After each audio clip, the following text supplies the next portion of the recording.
gonna do?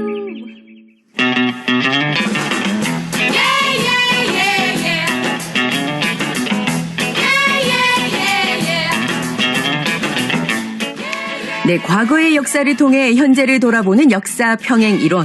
날카로운 역사인식으로 우리 사회를 분석하는 기자죠. 한국일보 김광원 기자 연결하겠습니다. 안녕하십니까? 안녕하십니까? 네, 반갑습니다. 자, 오늘은요, 제가 중국과 관련된 질문을 하나 드리려고 하는데, 중국의 미래는 어떻게 될 것인가, 또 과연 중국이 미래의 최강국이 될 것인가 하는 그런 의문을 가진 분들이 많은 것 같은데 답을 좀 주신다면요? 예. 최근에 중국에서 주요 인사 한 분이 왔다 가면서 이런 질문이 좀 뜬 것 같습니다. 네. 최근 서울대 정치외교학과 명예교수이자 동아시아연구원 이사장인 하현선 교수가 인터뷰 중에 이런 질문을 받았습니다. 중국의 미래가 어떻게 될 것인가. 그분 대답은 이렇습니다. 중국이 미국 대신 아시아 태평양 질서를 주도하기는 힘들 것이다. 21세기 복합 국력의 잣대로 보면 중국은 새로 태어나는 수준의 노력이 필요하다. 이 하 교수란 분은 국가의 힘과 리더십은 과거보다 훨씬 복잡한 요소들이 상호작용하면서 발휘된다 이렇게 분석하고 있거든요. 네. 말하자면 과거에는 군사와 경제에 방점이 찍혔다면 지금은 기술, 문화, 생태와 관련해서도 영향력을 가져야 된다 이런 주장입니다. 근데 저는 이런 견해가 그다지 새로운 건 아니라고 생각합니다. 아, 그래요. 이 부분과 좀 관련해서 역사에 또 적절한 예가 찾아볼 수 있을까요? 늘 하는 얘기가 이제 여러분들이 하는 얘기가 소련이죠. 네. 이 1920년대 말에서 30년대 말까지의 소련은 기술을 중시하고요. 거대 산업 시설 건설에 박차를 가하면서 강대국으로 성장했습니다. 소련은 세계 대공황을 피했잖아요. 네. 그래서 30년대 세계 경제 2위가 됐습니다. 50년대까지 고도의 경제 성장을 기록했습니다. 그러니까 이제 소련이 지금의 중국보다도 훨씬 더 잘 나갔었다 이렇게 평가를 할 수 있을 것 같아요. 그렇죠. 그래 볼 수 있겠죠. 근데 사회주의의 장밋빛 미래를 꿈꾸던 그때 소련을 반대한 사람이 있었습니다. 아, 그래요? 예, 표트르 팔친스키라는 소련 엔지니어입니다. 참고로 이분이 1929년에 사망했거든요. 네. 그러니까 이분은 산업화 과정에서 인간이라는 요소에 집중했습니다. 좋은 교육, 좋은 대우, 일에 대한 흥미 이런 것들이었는데 스탈린은 전제적 사회 시스템과 기술에 치중했다면 이분은 정치와 사회, 문화 쪽에 더 기울었던 그런 사람이었습니다. 요즘에 굉장히 예언가, 예언 이런 것들에 대해서 굉장히 관심들이 높은데 이분 역시 좀 일종의 애언가처럼 느껴지기도 하거든요. 결국 그렇죠. 이 엔지니어의 말이 옳았다고 볼 수 있지 않겠습니까? 예. 이분의 말이 옳았다는 걸 인정했던 사람이 누구냐면 고르바초프입니다. 아, 네. 예, 쇠락하는 소련을 보면서 팔친스키를 소환했습니다. 팔친스키의 말이 옳았다는 걸 인정한 거죠. 요컨대 팔친스키는 소련의 번영이 시작되는 시기, 그러니까 모두 장밋빛 미래를 꿈꾸던 시대를 살았지만 미래를 정확하게 봤습니다. 네. 이 정부가 내세우는 속빈 성과에 현혹되지 않고 정확하고 또 냉철한 분석을 해냈다 이렇게 볼 수 있겠네요. 예, 맞습니다. 그 시계를 조금 더 앞서서 1870년 즈음으로 한번 돌려보겠습니다. 네. 이 즈음에 서구 열강들에게 충격적인 사건이 발생했습니다. 뭐냐면 조선에서 일어난 병인양요였습니다.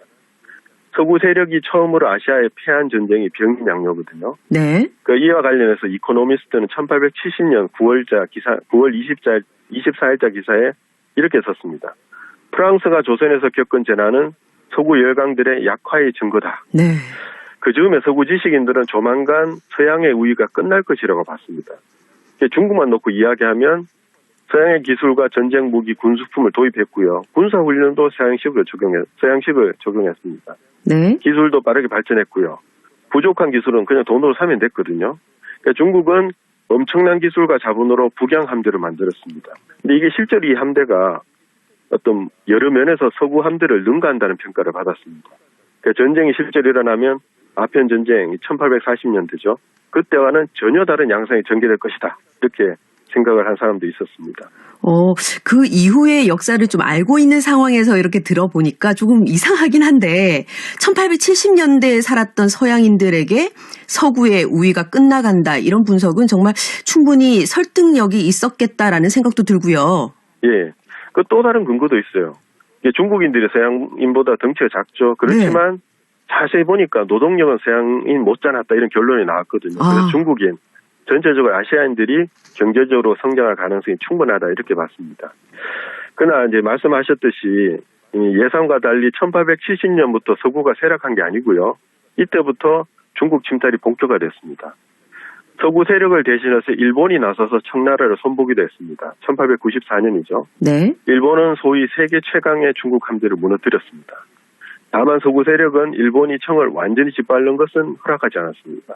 왜냐하면 중국의 경제적 활용 가치가 남아있기를 바랬거든요. 그러니까 일본이 욕심을 부렸다면 이 서구의 함대들과 기로화했을지도 모르잖아요. 너무 강했죠. 네. 그래서 일본은 타협을 했습니다. 그렇다면 모든 면에서 이제 서구와 맞먹는 수준이다 이렇게 평가를 받고 있었는데 중국이 패배한 이유가 뭘까요? 그 기술과 규모는 뭐 맞먹었다 이렇게 할 수 있었지만 네. 정치적, 사회적인 부분에서 낙제점이었습니다. 이 북양 함대의 경우 이용량 장군은 최고의 무기와 기술을 보유하고도 군대가 오합지졸로 전락하고요. 또 구수품들이 어디론가 알 수 없이 사라지는 경험을 했습니다. 그러니까 중국인들의 유능함이 전쟁에 아무런 기여를 하지 못한 거거든요. 네. 근데 전투가 끝나고 조금 우스운 일이 발생했어요. 네. 함대 중에 이제 광동 함대도 있었거든요. 네. 광동 함대가 일본에 함선을 하나 돌려달라고 요구했습니다. 이유가 있는데요. 네. 청일 전쟁이 일어나기 직전에 광동 함대에서 침묵상의 이유로 세 척의 배를 북양 함대에 빌려줍니다. 근데 이 배가 전투 중에 두 척은 가라앉았고요. 한 척은 일본에 끌려갔거든요. 그래서 끌려간 배를 달라는 거죠. 네. 그렇다면 이 북양이든 광동이든 모두 청나라 소속이잖아요. 예. 그런데 마치 뭐 남의 나라 군대 이야기하듯이. 그러니까 이 네. 중국인들의 국가관념을 알 수 있습니다. 이 중국은 지방군벌적 개념이 강하거든요. 그러니까 겉으로는 하나처럼 보여도 속을 들여다보면 뭐랄까 그 춘추 전국시대나 비슷한 의식이다. 이렇게 봐도 될 것 같습니다. 네. 지금도 사실은 중국은 뭐 소수문제 이야기할 것까지도 없고 내부 단속에 많은 에너지를 쏟고 있거든요. 네. 과거와 크게 달라진 것처럼 보이지는 않습니다. 이 참고로 이코노미스트에서는 기사에서 이렇게 말합니다. 그 당시에 이미 중국에서 이주해서 영국으로 들어와 한 3대 이런 중국인도 있었거든요. 네. 그런데 이 사람들도 보니까 사회적 영향이 서구인들 훨씬 못 미친다 이렇게 분석을 했습니다. 그러니까 전체적으로 일본이나 중국 모두 이미 만들어진 조직에서는 그럭대로 그런저런 이제 소속돼서 따르지만 제로에서 단체를 구성한 능력이 떨어진다 이렇게 분석했습니다. 그렇군요. 이 지금으로 치면 정치적 영향이겠죠. 그러니까 이들 나라는 확실히 민주화 지수에서 우리나라와 또 차이가 많이 납니다. 결론적으로는 뭐 기술과 군사 못지않게 사회적, 정치적, 도덕적 이런 역량들이 더 중요하다 이런 뜻인 것 같은데요. 예. 중국만 딱 놓고 이야기하면 이미 1870년에 두려운 존재였습니다. 그러나 이후 수십 년의 세월이 흐르는 동안 허와 실이 여실하게 드러났죠. 이 역사적 데이터를 잘 분석해서 지금 중국의 미래를 예측하는데 활용해야 할 필요가 있다. 그렇게 생각합니다. 네. 이 역사에서 배워야지 또 역사가 반복되지 않겠죠. 뭐 짧게나마 뭐 100여 년 전의 아시아, 그중에서도 이제 중국의 역사를 주목해서 오늘은 살펴봤는데 가장 적절한 좀 대중 전략을 짜는데도 요긴한 자료가 될 것 같다는 그런 생각이 듭니다. 오늘 말씀 감사드립니다. 예, 감사합니다. 네, 지금까지 역사평행이론 한국일보의 김광원 기자였습니다.